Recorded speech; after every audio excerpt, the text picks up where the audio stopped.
Hello and welcome to the Drexel Interview.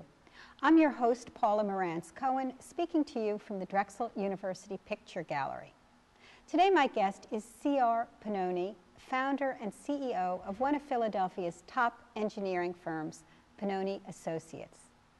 Chuck Pennoni is a member of the National Academy of Engineering, a national president of the Accreditation Board for Engineering and Technology, and vice chair of the Board of Governors of the Pennsylvania System of Higher Education, which oversees 14 public colleges and universities.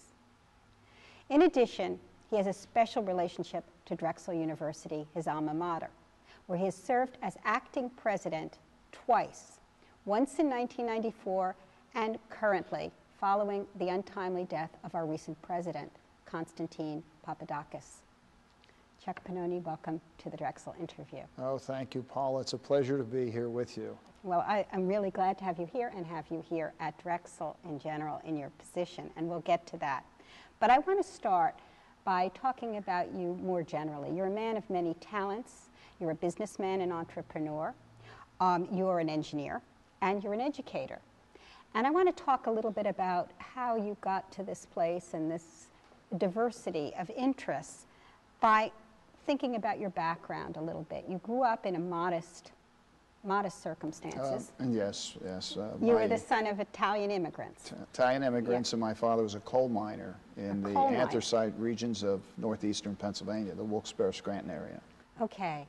And you were then relatively poor, I guess, as a child. Well, we were, because my father was actually disabled in a coal mine accident when I was 6 months old. So that left my mother and 5 children with no visible form of income, because the coal regions were really an interesting study. There was not a lot of disability money available for not just the wives of miners that were living and disabled, but also for widows.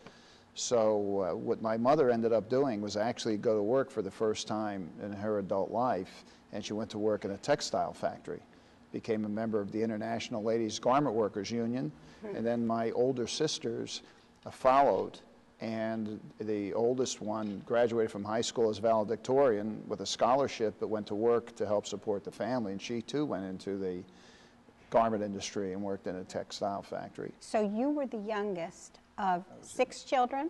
I was actually the youngest of 6, but one died as a toddler, so I became the youngest of 5. There were 5 girls and then me, but I grew up with 4 sisters. Okay, 4 older sisters. So that must have shaped your worldview to have 4 older sisters doting on you. Well, I don't know if they doted on me. You know, this is good and bad. When you grow up with 4 older sisters in the coal regions, and you really don't have a lot of money, which we really never knew because we grew up happy, wearing the hand-me-downs gets to be a problem. So you had some interesting outfits. I had some very interesting outfits. Well, it's funny that you say that about not knowing. My father often said that we were poor, but we didn't know it, which I think is an interesting way of looking at it. When I look back, I just marvel at the way my mother and father and my sisters handled the whole situation. And you know, we all worked. We just thought that was a normal thing to do. You go to work and you do your thing, your contribution, and we were happy, and you know, we enjoyed life, and we just thought that was the way life was, and we had no complaints. Well, you said that you began working. You were working from the age of 6. You had some odd jobs. Can you tell us some of the jobs you had before you started college? It's actually remarkable when I think back, because I have 4 children and 12 grandchildren, and I could never envision them working at that age. I started school, first grade when I was 5, so in second grade I was 6, and my one sister, Eleanor, who was the 3rd, and she was also a valedictorian, worked in a grocery store. So she would take me to the grocery store with her, and I would do little things like cleaning up and stocking shelves and taking empty boxes outside, and then I started to deliver the groceries. And the Mr. Hudson, who owned the store, of course, would pay me some small amount per hour for hour worked. But then at the same time, a neighborhood boy who was in high school had a paper route, and it was large, so he asked if I'd help him deliver the papers. So from second grade on, I was delivering papers, which I did until I graduated high school, and after 2 years I had my own route. And I worked in the grocery store from second grade, and then when I got my driver's license, I started to deliver in his station wagon groceries. And so there were 2 jobs I had throughout school, from second through 12th grade. And yet you never felt resentful or felt overburdened by these? No, I thought it was great.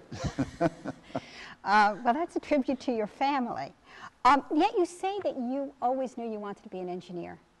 Is that true? At what age did you realize that, I guess, fixing things or seeing how things work was interesting to you? Very perceptive, because that's exactly right. If something broke, if my mother said the toaster's broken, I would take it apart and try to fix it. And if a cabinet door fell off, I would fix it. Or a drawer didn't work properly, I would fix it. I remember one time my mother had a Sears and Roebuck cold spot refrigerator, and the handle on the door broke. And so I ended up taking off the door, taking the inside panel off the door, getting all of the mechanisms, and taking a bus to Wilkes-Barre, Pennsylvania. I lived in a suburb called Plains, to the Sears and Roebuck store and ordering the part. And then when the part came in, I put the handle back on the refrigerator. Of course, I went back home, put the door on, and I rigged it so we could open and close the door with just a broken handle. And that was just a way of life. I just loved it. I always found making things to be enjoyable. I started making furniture because we didn't have any outdoor furniture. And my mother one day commented how she liked a particular wooden outdoor chair. So I went to the lumber yard with some money I earned, and I bought some wood, and I sent away for a pattern for that chair, got the pattern in the mail, and I started to make outdoor furniture. And I just loved doing things, solving problems and making things. And engineers are problem solvers. Yeah. And that's what we do. And so at what point did you make that connection that what you liked to do was about engineering, that this was the vocation that you were destined to follow? Probably when I was a sophomore or junior in high school, because my second sister, who was a nurse, was dating a young man who was going to school at Penn State studying chemical engineering. And he was explaining to me what engineering was all about, and he was saying, "You look like you're a natural for engineering." And that's when I started to understand there was such a thing as engineering, as opposed to what I was doing, which was fixing things and making things and what have you. And I ended up following a career in engineering, probably because my brother-in-law called it to my attention.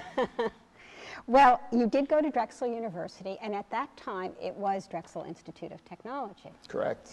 And so it was essentially an engineering school, and you have seen it go through many changes since that time. In the 70s it became a university, but it became a university that was still very technologically specific.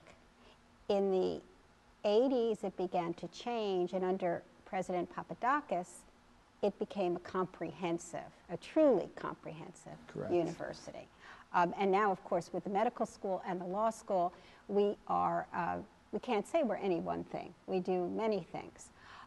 What do you think, looking back over this trajectory, this evolution, could you have predicted it when you were a student here in the 1960s? I guess you graduated in 1963? 63 and with then a bachelor's and 66 with a master's. And no, but I have to admit that back then you really didn't think about where's this university going to be in the future. True.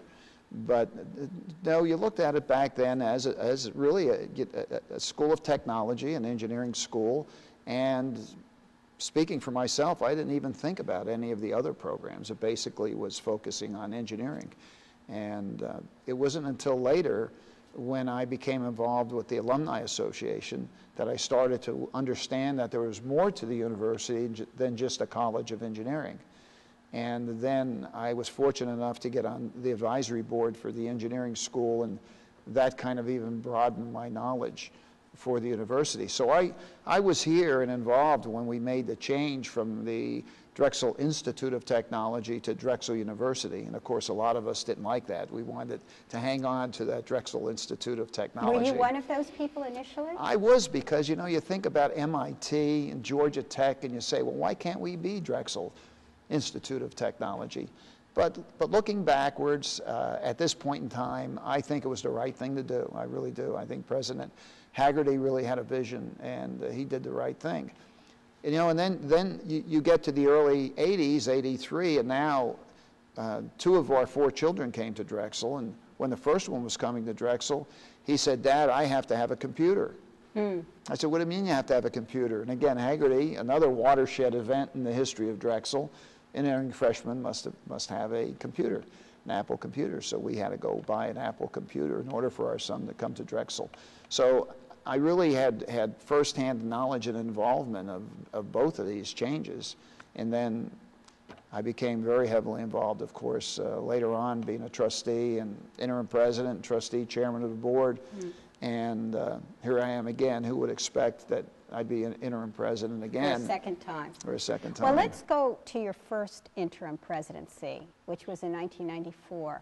And you were on the search committee, I believe, for the president. Correct. And who would then be President Papadakis.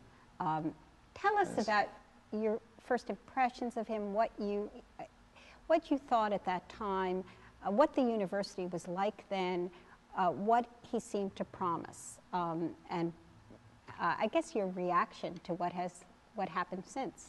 Well, it's really easy for me to talk about Dr. Papadakis, because Taki and I think, had a special relationship for at least 10 years.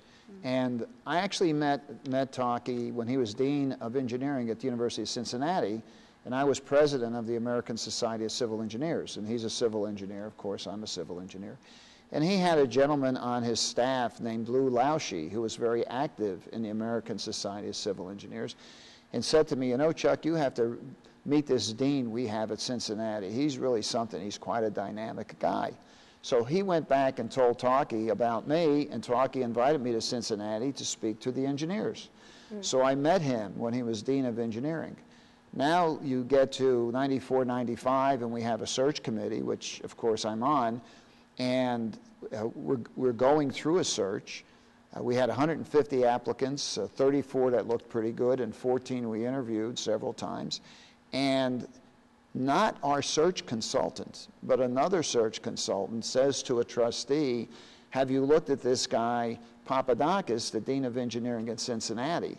He says, geez, I don't know, I'm not on the search committee, why don't you give me his resume? So he gets the resume, gives it to the search committee. We're impressed, we invite Taki for the interview, and he was hands down the best interview. He's the only one of the 14 that we interviewed that came in with a loose leaf binder, shut in front of him, and then after we asked him a lot of questions and said, do you have any questions of us, he opened up the binder and then proceeded to interview the search committee. Wow. And so we ended up with 4 finalists, one that did not want to come on campus because of possibly jeopardizing their current position, so 3 came on campus, and Taki just, you know, wooed everybody, the faculty, the alumni, staff, students that he met with, and he just emerged as the next president. What I particularly liked about Taki was the varied background. He worked in industry and he worked in education. He had an earned doctorate as well, and he had what I call demonstrated success, because the department, the College of Engineering at Cincinnati grew significantly under his 9 years. And it grew to the point where it had about an $80 million budget, and Drexel had a $110 million budget, not that far apart. Also, he had significant faculty and staff, and a large school with a lot of students. Very technologically literate, very comfortable with technology, familiar with cooperative education, Cincinnati co-op school. And he's very charismatic. When he walked in the room with the search committee for the first time, I mean, he just lit up